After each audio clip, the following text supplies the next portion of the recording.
JCB का भी उपयोग यहाँ पर किया जा रहा है।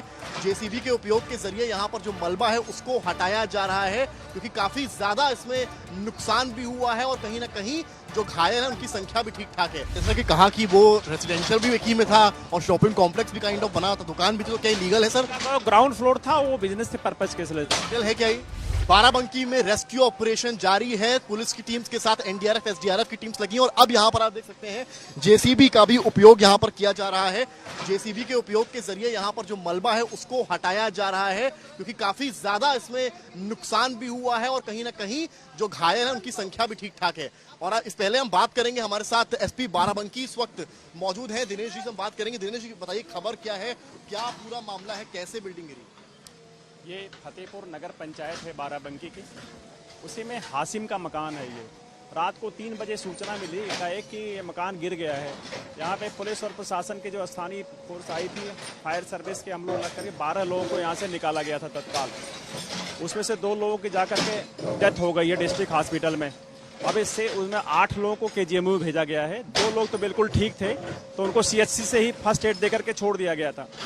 3 लोग जो G+1 पे सो रहे थे, उन्हें निकालने में थोड़ी दिक्कत हो रही थी। एसडीआरएफ और एनडीआरएफ तुरंत आ गई है घंटे के अंदर ही। वो लगातार प्रयास कर रहे हैं। उन 3 लोगों को रेस्क्यू करने का हमारा मेन मकसद है। उनको हम बचा लेते हैं। इसके बाद हम नीचे फ्लोर तक जानकारी करेंगे। आरंभिक तौर पे जानकारी करने पे मालूम चला कि ये मकान का जो पहला फ्लोर है वो 30 साल पहले बना हुआ था। उसके बाद 2 फ्लोर उस पर और बना दिया गया था। ग्राउंड फ्लोर के ऊपर मकान की नींव बहुत अच्छी नहीं थी।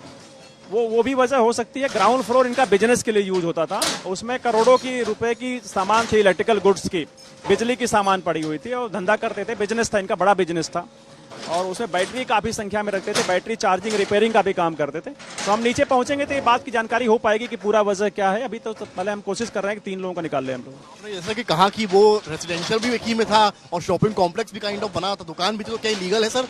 ग्राउंड फ्लोर था, वो बिजनेस के पर्पज के लिए। लीगल है क्या ये? लीगली सही है? अब ये हमने दिखवाया अभी यहाँ नगर पंचायत से, तो मालूम चला कि 30 साल पहले जो इनका मकान था, उसका जो ग्राउंड फ्लोर था उसका नक्शा पास था रिहायशी मकान के रूप में, और उसके बाद 2 फ्लोर उस पर और बना लिए थे। तो निश्चित तौर पर नींव कमजोर रही होगी, या नीचे जो बैटरी रखी गई थी काफी मात्रा में, हो सकता है उसमें कोई गैस रिसा हुआ हो। अब ये सारी बातें नीचे के फ्लोर पर पहुंचने के बाद, जांच के बाद ही। पड़ताल कर ही रहे हैं अभी भी इसकी। क्या आपको लगता है कि नक्शा पास हुआ होगा? देखिए, पहले तो हम कोशिश कर रहे हैं, हमारी एनडीआरएफ, एसडीआरएफ को जो 3 लोग फंसे हैं उनको निकाल लें हम। इसके बाद हम उस एंगल पे टीमें लगी, बस लाख ही सवाल। हमारी एसडीआरएफ के और एनडीआरएफ के लिए 100 की संख्या में यहाँ पे फोर्स है।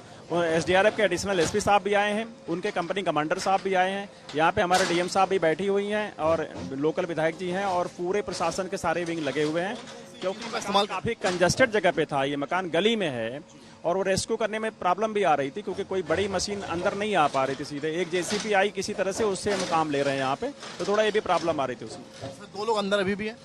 2 से 3 लोगों के अंदर होने की सूचना परिवार बता रहा है, उन्हें हम रेस्क्यू करने। बहुत शुक्रिया बात करने के लिए। तो आपने सुना, ये थे एसपी बाराबंकी, और तस्वीरों के जरिए आप समझ भी लीजिए एक बार, क्योंकि यही तस्वीरें हैं जो बता रही हैं कहानी। जैसा कि अभी एसपी साहब ने बताया कि यहाँ पर जेसीबी लाना कठिन था, क्योंकि रास्तों को अगर आप देखेंगे यहाँ से, जहाँ से हम आए हैं, एक पतली गली है। आप अगर जेसीबी कहाँ से आई उस तरफ भी कैमरा में संजय दिखाएंगे तो एक पतली सी गली आपको यहाँ पर नजर आएगी, जहाँ से बामुश्किल एक जेसीबी ही शायद पतली यहाँ से आ सकती थी और उसके जरिए यहाँ से इसको लाया गया है। और अब क्योंकि यहाँ पर टीम्स हैं तो इस मलबे को पहले हटाएंगे, और अगर जैसा कि एसपी ने कहा है 2 से 3 लोग अंदर हो सकते हैं तो उनको यहाँ से निकालने की कवायद यहाँ से शुरू होगी और इसके साथ ही आगे भी काम चलेगा। कैमरामैन संजय के साथ समर्थ श्रीवास्तव।